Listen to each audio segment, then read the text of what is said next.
Faut pas faire.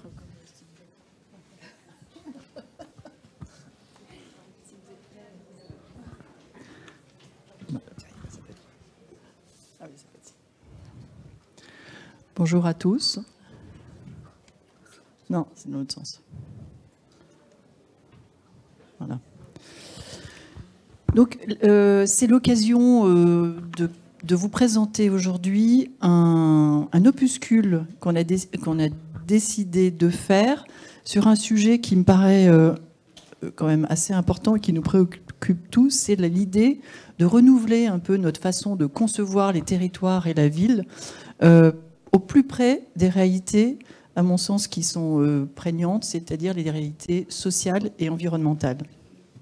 Donc c'est une initiative Réversibilité, c'est un opuscule que je diffuse pour l'instant en petit nombre, qui sera accessible sur mon site dans un premier temps, sachant que ce qui m'intéresse dans un premier temps, j'ai appelé ça une première édition, c'est avoir un retour, en fait, justement, sur cette façon en fait, on a essayé de faire une sorte d'initiative de réflexion sur ces questions, avec notamment des jeunes architectes et des jeunes ingénieurs comme Bruno Georges, assez engagés sur la question environnementale, et pour, comme je le disais, penser la ville du futur décarbonée. Cet ouvrage, en fait, on a réfléchi pour créer un peu poser la question du temps long comme une réflexion comment dire, vitale, à mon sens, sur les territoires et les villes. C'est comment concevoir réversible, comment créer des passerelles entre une démarche plus systémique, c'est-à-dire qui engloberait la question scientifique, la question créative, la question sensible, en fait, des territoires, comme nouvelle base d'une créativité. Et notre propos, il s'articule. Ah, il n'y a pas le... Oui, d'accord. Bon, ben, en fait, j'avais un autre PowerPoint dans lequel il était énoncé 3 parties, en fait, de cet opuscule. C'est-à-dire, dans un premier temps, on a essayé d'identifier ce qui empêchait la fluidité de la réflexion sur la réversibilité, notamment la question réglementaire, sécurité incendie et fiscale. Dans le deuxième chapitre, on parle plus, en fait, des caractéristiques de base qui permettraient de penser, en fait, cette réversibilité. Et le troisième point, et je pense que Bruno prendra largement la main là-dessus, c'est comment penser une question, en fait, de création de valeur sur la question de l'environnement comme nouvelle pensée d'une certaine civilité et comme synthèse créative d'une nouvelle réflexion. Alors, ce que je disais, c'est qu'il y a des éléments de la réversibilité qui ne sont pas favorisés, notamment par le millefeuille réglementaire actuel. La loi ESSOC est un élément qui est une volonté gouvernementale pour favoriser la construction et favoriser l'initiative. La seule chose, c'est qu'il y a un système de système équivalent qui demande des attestataires et qui, du coup, génère une complexité de cheminement qui fait qu'en 2 ans, il n'y a pas plus que 2 opérations qui ont utilisé cette possibilité d'innover. Donc on n'est pas encore, on va dire, dans un système réglementaire facile. La loi Elan a permis, en fait, par une certaine équivalence c'est-à-dire que si on transforme un bureau en logement, on aura le droit à 30% de constructibilité en plus. Donc ça va dans le bon sens, mais c'est pas systémique dans la façon dont penser la réversibilité. Il y a des problématiques de sécurité incendie, notamment qui font que les bureaux ont des réglementations différentes de celles des logements, qui est un frein évident. Il y a une réglementation qui, a priori, va bientôt sortir, mais qui met plusieurs mois à être dans une proximité d'aboutissement, qui est les lois sur les bâtiments IMH, immeubles à moyenne hauteur, dans lequel on pourrait superposer des fonctions avec des usages mixtes qui permettraient de donner beaucoup plus de fluidité et d'agilité à la construction de nos villes. On le devine bien, ça permettrait de superposer, en fait, plein d'usages domestiques, favoriser notamment la chronotopie ou d'autres éléments qui nous permettraient d'avoir des villes plus agiles.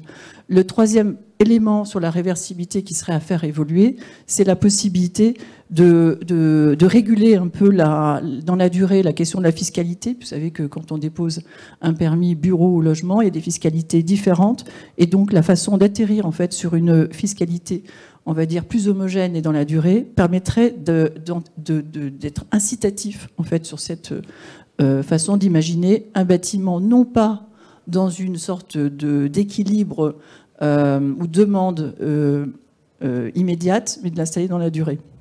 Donc, à mon sens, ces trois éléments, donc la sécurité incendie, la fiscalité et les réglementations qui régissent en fait la construction, seraient à évoluer pour arriver à trois points clés qui, pour moi, seraient la possibilité de non pas limiter, plafonner la question des hauteurs, mais assujettir en fait la construction au nombre d'étages, fixer en fait dans le cadre d'un permis la possibilité de ne pas déterminer trop vite la destination d'un bâtiment et inciter à pouvoir construire avec une hauteur de 3 mètres sous dalle, ce qui permettrait de décider moins vite entre bureaux et logements, et puis harmoniser, comme je le disais tout à l'heure, les questions fiscales entre bureaux et logements. Voilà, je te passe la main 2 secondes. Alors, je dis 3 mots sur cette dimension.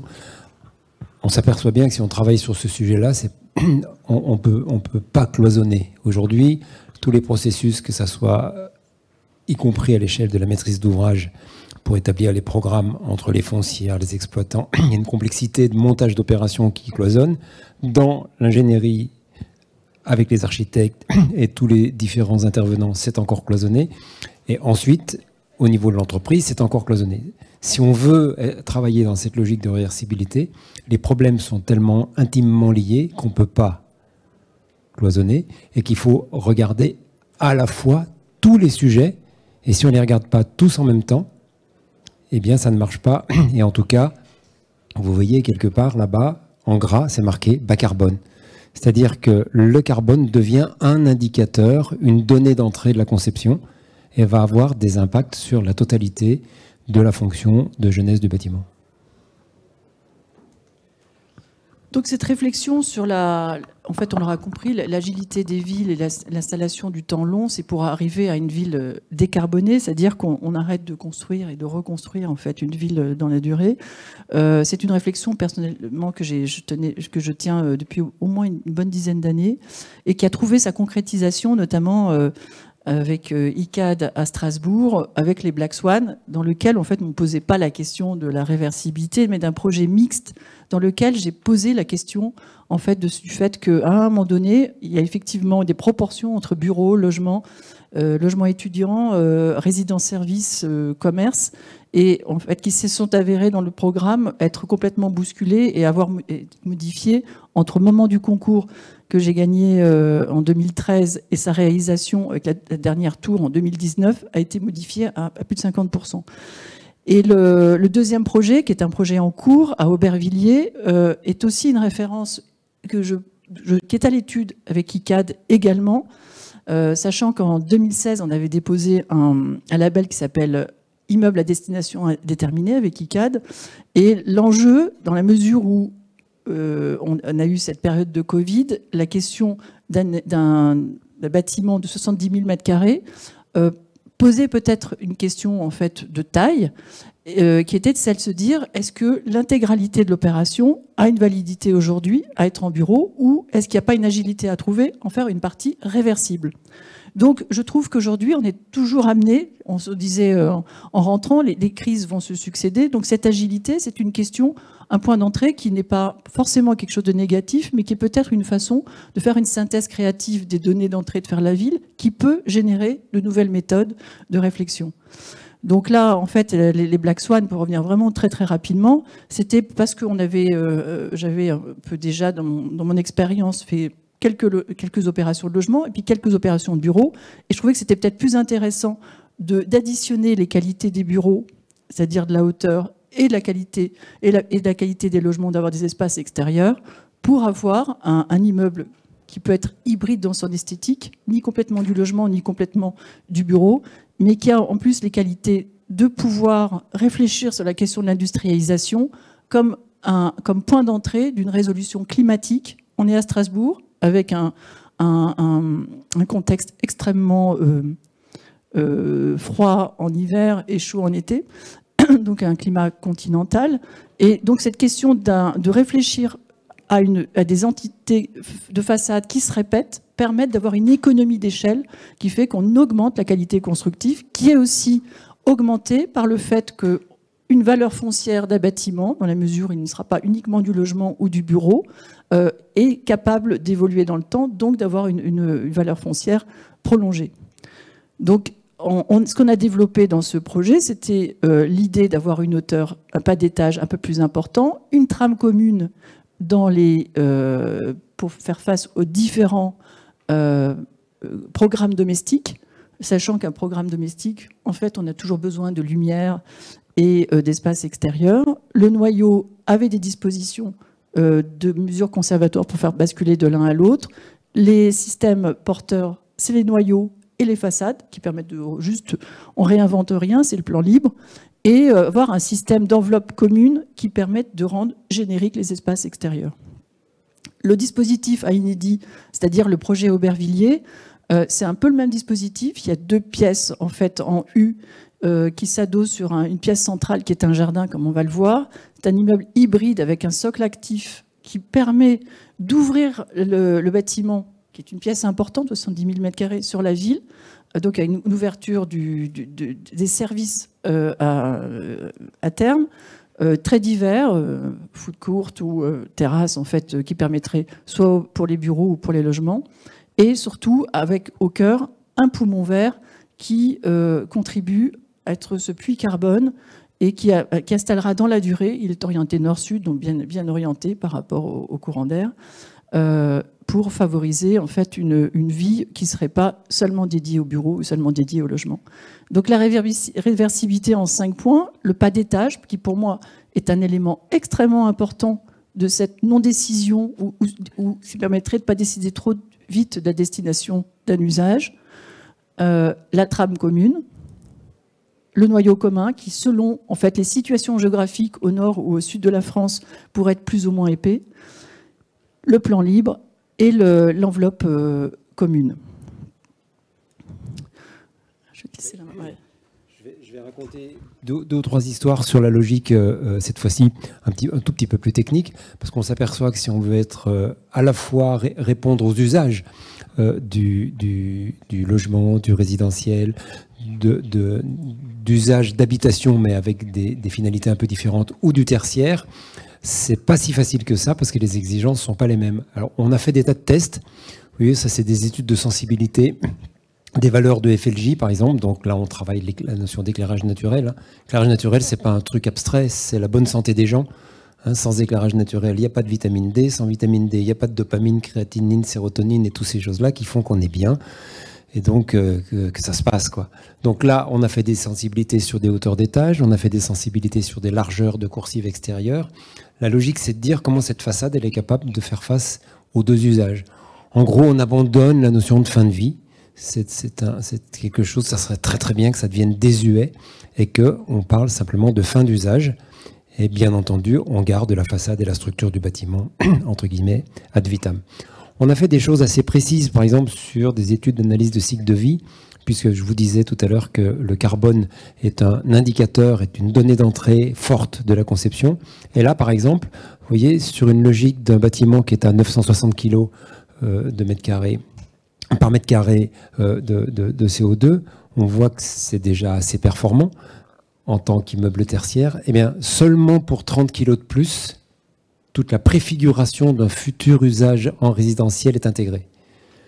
Donc on se rend compte que à moins d'1 tonne de CO2, on fait quelque chose qui est usage bureau, est déjà mutable en résidentiel, alors que si on casse et on refait, ben on refait 1000.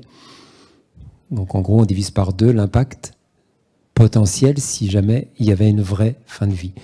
Et on rentre, pour info, on est en phase APS, et regardez déjà le niveau de précision de l'affaire.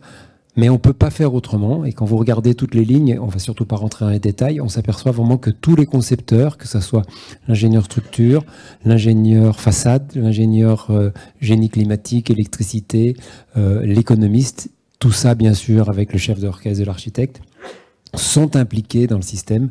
Et c'est le carbone qui va raccommoder tous ces gens. Alors pour finir un peu, le carbone, c'est un indicateur qui est transversal, il concerne tout le monde. Il remet en question notre culture, notre histoire du bâtiment. Et puis, il va lier toute une famille de choses qui ne sont pas carrées, qui ne sont pas ingénieurs, les imaginaires, les incertitudes. Il y a obligatoirement de l'incertitude dans nos conceptions aujourd'hui. Et puis ça va être comme ça dans les dizaines d'années qui arrivent. C'est fini. On fait le fait de faire du socle dur et puis construire dessus, que ça soit physique en béton ou mental dans sa tête, c'est plus possible.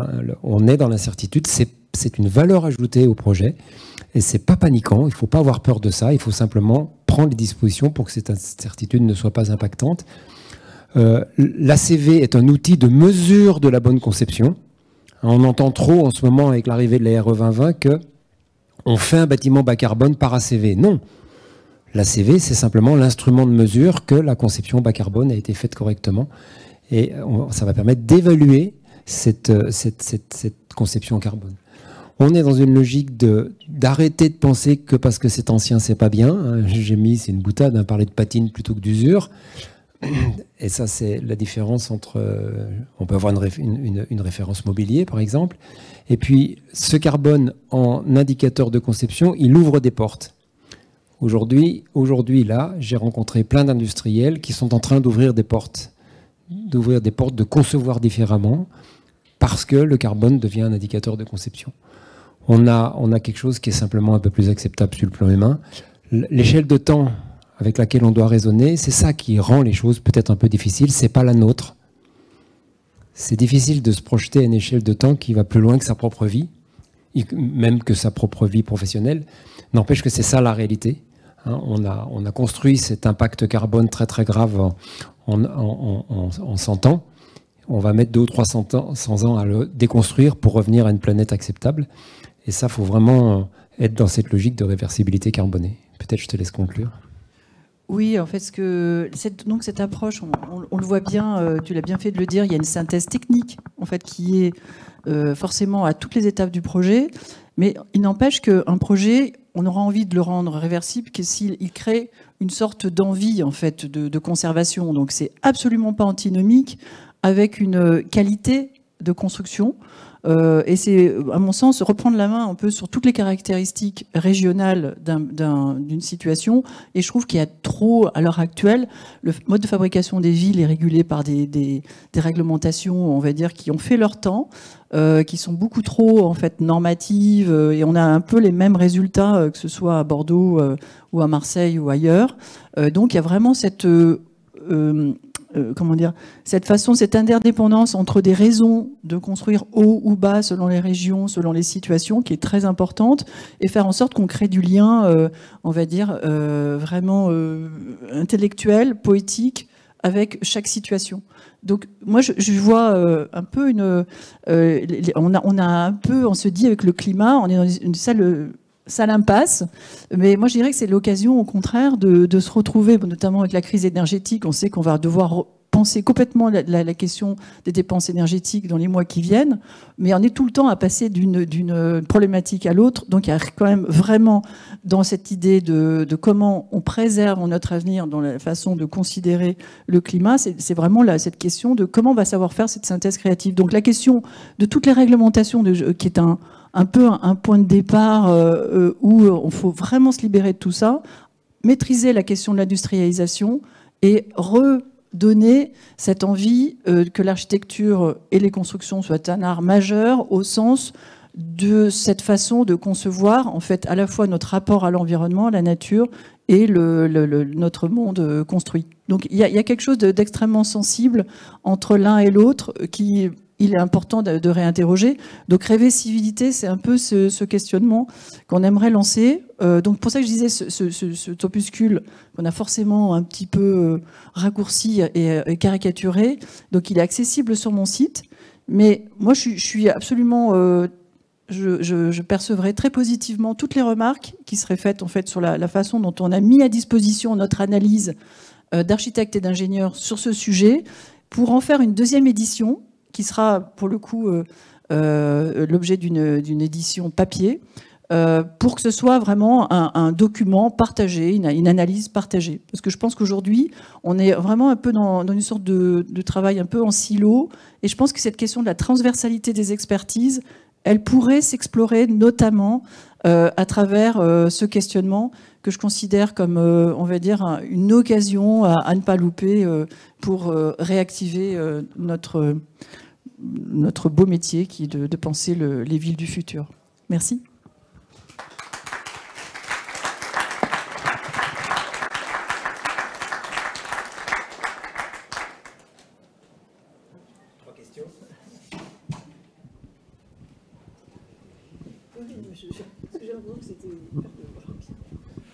Oui, bonjour. Dans votre présentation, vous parlez beaucoup de réversibilité du tertiaire vers de l'habitat. Historiquement, sur le XXe siècle, on a surtout vu l'inverse. Les bâtiments haussmanniens en sont une bonne preuve. Est-ce que vous partez aussi dans cette démarche dans les deux sens? C'est-à-dire qu'aujourd'hui, on devrait concevoir des habitats qui pourraient aussi se transformer rapidement en tertiaire.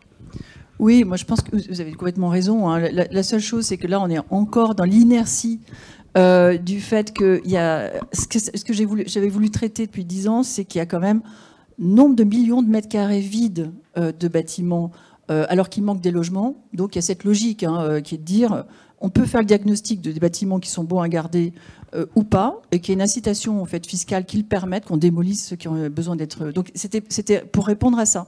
Mais évidemment, cette agilité, de ne pas définir trop tôt, c'est pour ça que j'ai complété en fait, cette analyse qui est plus bureau-logement par moi, il me semble qu'il y a ces 3 points en fait, sur le fait qu'on ne pense plus en hauteur plafond, mais en hauteur d'étage, qu'on pense plutôt avec une hauteur minimum de 3 mètres sous dalle, et qui fait qu'on ne détermine pas trop tôt, dans un sens ou dans un autre, l'attribution. Donc ça serait dans le bureau-logement ou logement-bureau. Et quitte à faire ce nettoyage, autant, vous avez raison, de le faire dans les deux sens. Pour aller dans ce sens-là, on est en train de faire un concours quelque part en France, dans lequel, dans le programme, on nous demande un certain nombre de mètres carrés en résidentiel, un certain nombre de mètres carrés mutables tertiaires résidentiels et un certain nombre de mètres carrés tertiaires. Et on a pris le parti avec le promoteur. Ça n'a pas été si simple que ça et il a fallu que l'économiste fasse une analyse plutôt un peu détaillée, y compris en phase concours, et qu'on se rende compte que finalement l'impact est vraiment à la marge. Et on met 2,90 partout, de manière à ne plus dire c'est comme ça que ça va se passer. Et donc dans cette logique-là, je reprends le mot de Anne d'agilité, qui est un mot un peu galvaudé en ce moment. Mais quand on le fait pour de la vraie, on s'aperçoit que l'énorme intérêt, c'est qu'on se décidera pour cette opération-là au moment où le promoteur devra, entre guillemets, vendre ou louer, mais aussi dans 10 ans, dans 15 ans, dans 20 ans, en fonction de la manière dont la ville va se développer, parce que c'est une histoire de territoire aussi, la réversibilité, souvent. Bien sûr, il y a l'impact carbone, bien sûr, il y a l'impact économique, bien sûr, il y a tout ça. Mais il y a aussi une histoire de territoire. La fonction d'usage qui est à cet endroit-là, à ce moment-là dans le territoire, avec une ville qui se développe parfois en pelure d'oignon, parfois en satellite, etc., etc. Dans 30 ans, de quoi on aura besoin? Quels seront les usages souhaitables à cet endroit-là? Et puis, dans 50 ans, et puis dans 100 ans. Personne ne sait ici. Donc, ce qui est intéressant, c'est cette agilité et qui fait que on va arriver à s'en sortir d'un point de vue carbone. Là, il faut faire des bâtiments qui sont prêts à être réversibles. C'est-à-dire qu'il faut préfigurer le changement d'usage. Et ça, préfigurer le changement d'usage, c'est aussi bien dans le neuf que dans la rénovation.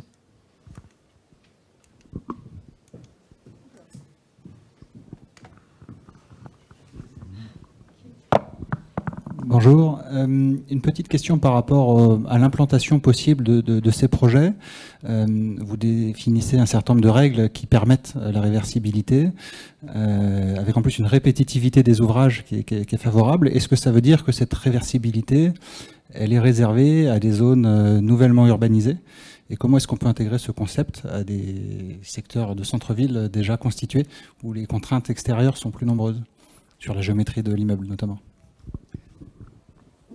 Alors, je pense que la question, ça impacte sur la question de la taille de l'opération. Moi, il me semble que, effectivement, en dessous de 1000 m², cette question de réversibilité peut-être se pose moins, parce qu'on est moins dans un effet de système, où là, on est plus dans le travail de couture de la ville, en fait, qui fait que Donc ça demande quand même une échelle minimum, il me semble.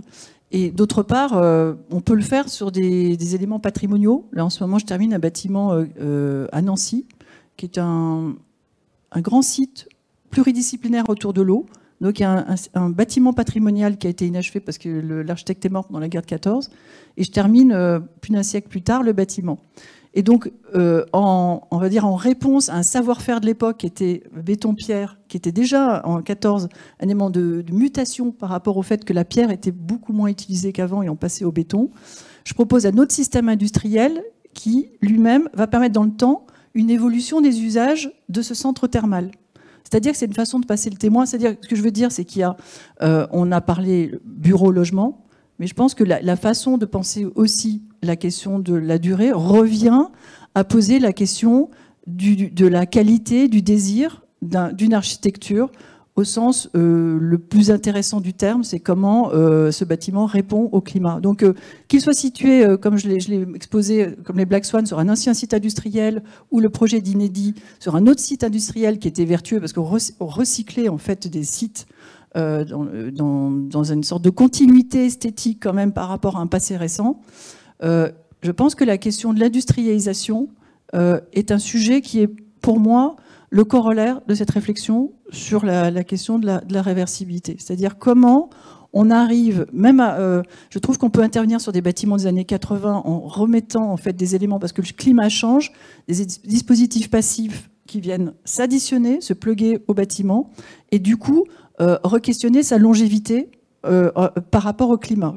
Je trouve que la clé de ces problématiques, c'est quand même cette appétence à générer des bâtiments qui soient peu émissifs, enfin disons avec zéro énergie à la clé nécessaire pour le faire fonctionner. Donc on est quand même dans cette réflexion que à la fois il y a la question d'usage qui est interrogée, et je dirais la question climatique qui vient forcément être l'occasion de continuer de préserver ces usages. Quelquefois, je suis très étonnée, on voit des balcons au sud qui ne sont pas protégés par rapport au soleil, donc ils sont inutilisables.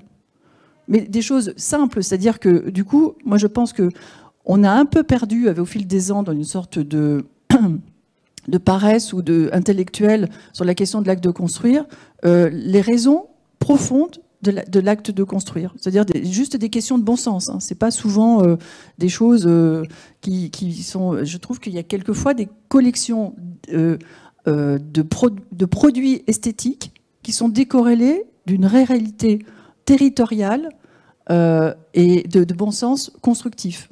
Donc, il me semble qu'il y a une sorte d'urgence à se poser et à se dire pour combien de temps je le fais, quelles sont les raisons pour lesquelles on le fait, c'est quoi le fait que ce bâtiment, il aura toujours une valeur foncière dans le temps, quelle que soit la taille et quelle que soit la situation.